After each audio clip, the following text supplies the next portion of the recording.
l'heureuse initiative du président de la République de convier à un dialogue national toutes les forces vives de la nation suite à sa réélection sans bavure a rencontré l'adhésion de la majorité des forces politiques, économiques et sociales du pays.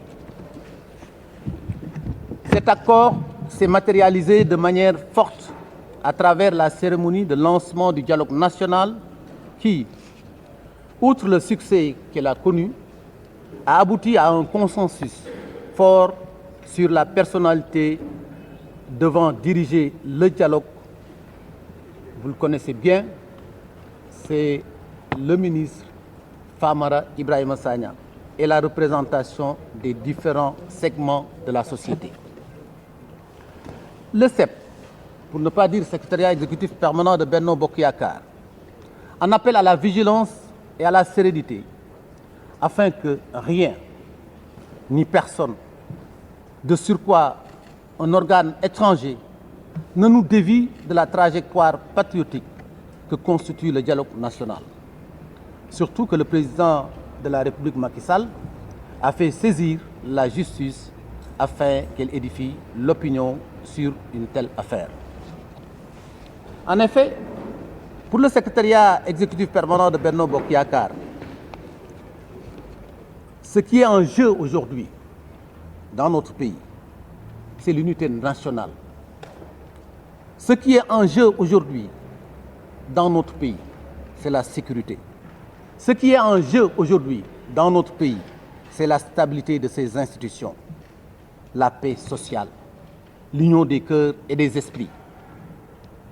Après les joutes électorales, après le choix du peuple dont la volonté s'est clairement exprimée dans les urnes, voici que par son génie propre, l'essentiel des forces vives de notre pays a décidé volontairement de se parler, de tourner la page des confrontations pour tenter de construire ensemble un consensus national fort au service exclusif du peuple sénégalais dont elles se réclament toutes.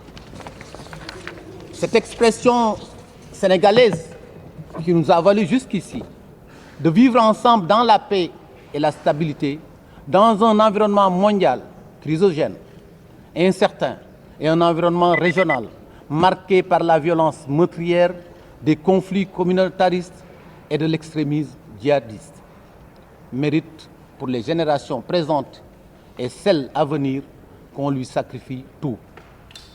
Position partisane, intérêts spécifiques et sentiments particuliers. C'est faire preuve de responsabilité que de mettre au-dessus de tout l'intérêt national qui commence par la préservation de la paix sociale, sans laquelle aucune position partisane, aucun projet de développement de quelque bord qu'il provienne ne peut prospérer.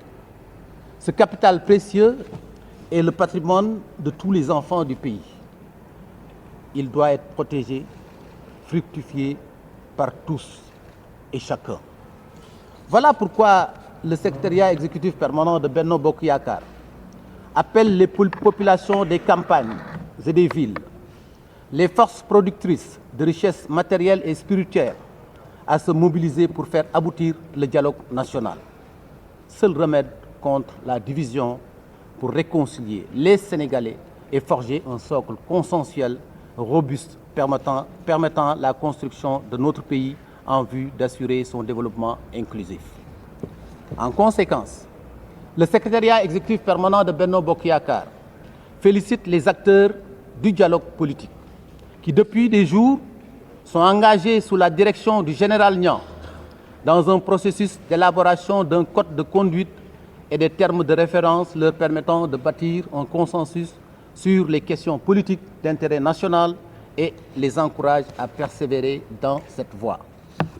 Sur un autre registre, le secrétariat exécutif permanent de Benno Bokk Yakaar a pris connaissance du rapport des observateurs de l'Union européenne qui ont supervisé l'élection présidentielle du 24 février 2019 au Sénégal. Il faut rappeler qu'au lendemain du scrutin, ces observateurs ont apprécié très positivement le déroulement du scrutin et saluer son caractère libre et transparent, de même que la crédibilité des résultats définitivement proclamés par le Conseil constitutionnel et sortis des urnes. 4 mois après, dans un rapport final, la mission d'observation recommande curieusement la suppression du parrainage citoyen aux élections territoriales au motif qu'il porterait atteinte au secret du vote. À cet effet, il est utile de porter à l'attention des observateurs de l'Union européenne les précisions suivantes. La mission des observateurs de l'Union européenne consistait à superviser le déroulement de l'élection présidentielle du 24 février 2019. Il est dès lors surprenant qu'ils fassent des recommandations sur des élections à venir et qu'ils n'ont point supervisé. Le principe du parrainage citoyen est en vigueur au Sénégal depuis 1991.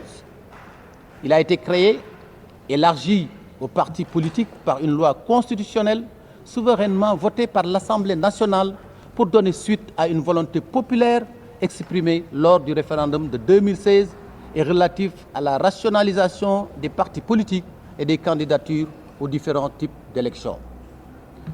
Tous les pays démocratiques en Europe ont institué un parrainage citoyen ou par les élus. Le Sénégal ne déroge pas à cette pratique. Le Sénégal, pays souverain, doté d'une longue tradition politique et démocratique et d'un système électoral de référence en Afrique et dans le monde entier, appelle la mission d'observation de l'Union européenne à se limiter à la stricte supervision neutre et indépendante du processus électoral du 24 février 2019, dans le respect des options démocratiques librement choisies par le peuple sénégalais. Le Sénégal reste ouvert à la supervision de ces élections par les observateurs nationaux, internationaux, au même titre que la Sénat, les partis politiques, la presse et la justice, mais souhaite que les observateurs respectent les limites de leur mission et de leurs prérogatives. Les modalités de mise en œuvre du parrainage aux élections territoriales relèvent exclusivement de l'appréciation souveraine du peuple sénégalais. Seul maître de l'évolution de son processus démocratique à travers les institutions qu'il s'est librement choisies. Vive Benno Bokk Yakaar, vive le peuple sénégalais. Mesdames, Messieurs les journalistes, nous vous remercions de votre attention.